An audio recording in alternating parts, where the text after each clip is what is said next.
as the number of confirmed cases of COVID-19 in certain parts of Idaho continues to rise, our localized approach is responding has taken effect.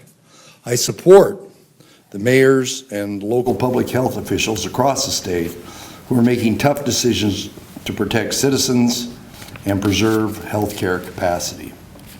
We want our students back in school at the end of the summer. We want our economy to rebound as quickly as possible.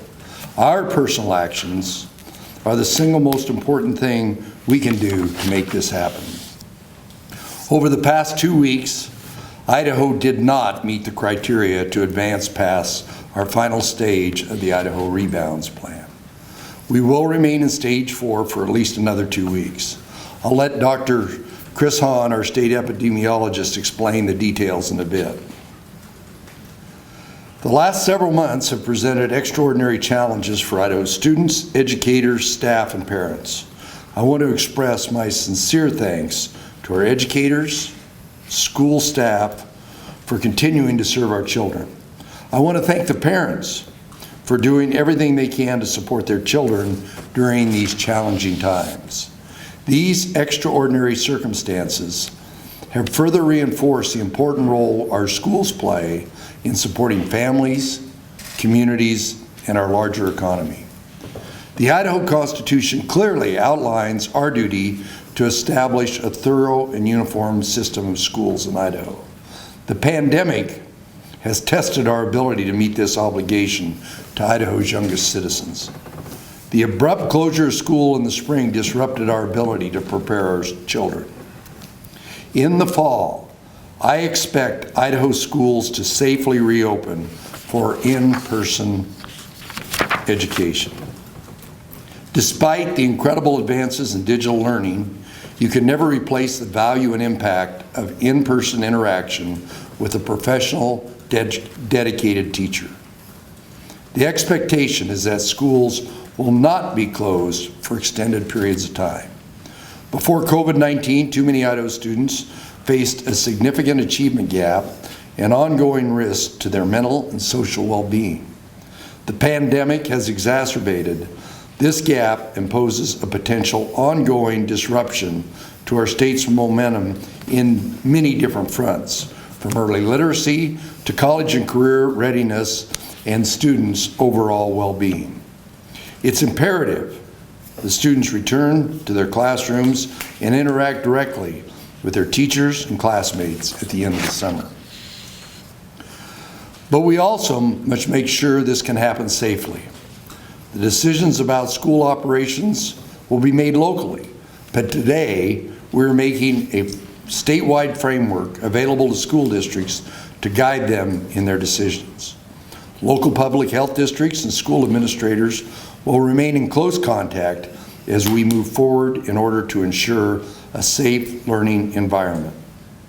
At the state level, we'll be closely watching why school districts and charter schools develop and refine their own fall reopening plans in the coming weeks.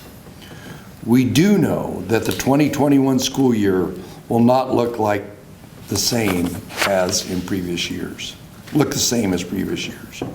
Our schools must be flexible in delivering different kinds of learning. The Idaho Back to School framework is not overly prescriptive, but it does set expectations for the fall, provide support for local governance and decision making, and offer guidance and best practices on key operational components of reopening. This is a balancing act for schools, meeting the needs of our students while navigating public health challenges. I want to thank the K-12 stakeholders who assisted in the effort. Debbie Critchfield for chairing the committee, the staff at the State Board of Education, Superintendent Ibarra, and her staff at the State Department of Education for working to put this framework together.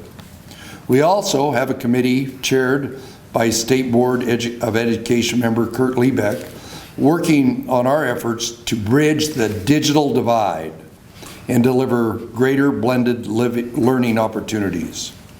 We've already deployed resources toward the reopening of schools in the fall.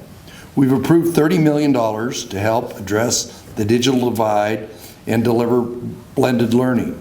The State Board of Education has dedicated 10% of the elementary and secondary schools emergency relief fund toward reopening in the fall.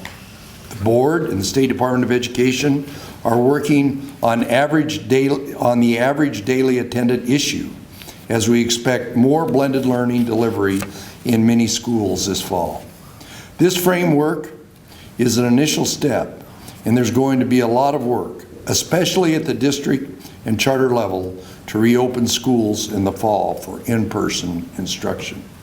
I want to reiterate that we cannot succeed in rebounding our economy and safely send children back to school if we do not individually and collectively take steps now to slow the spread of coronavirus in our communities. You know the drill. Wear a protective face covering in public. Keep physical distancing 6 feet from others. Wash your hands and stay home if you're sick.